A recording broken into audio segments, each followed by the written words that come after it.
तर बातमी आहे उरणमधून। यशस्वी शिंदे हत्या प्रकरणानंतर आज उरण शहर बंद करण्यात येत आहे। यशस्वी शिंदे हत्या प्रकरणाच्या निषेधार्थ आज उरण शहर बंद ठेवण्यात येणार आहे। उरणमधील फुल मार्केट परिसरातून नागरिकांचा लॉंग मार्च देखील निघणार आहे। यशस्वी शिंदे हत्या प्रकरणानंतर आता उरणमध्ये तणावपूर्ण शांतता आहे। आरोपीचा शोध घेण्यासाठी गुन्हे शाखेचं पथक हे कर्नाटकला रवाना झालंय।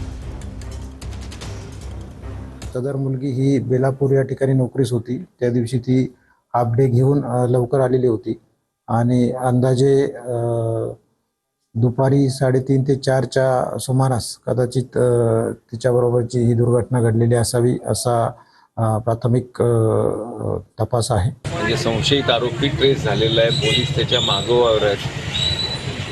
हा अत्यंत दुर्दैवी आणि घृणास्पदरित्या तिला मारण्यात आलं आहे।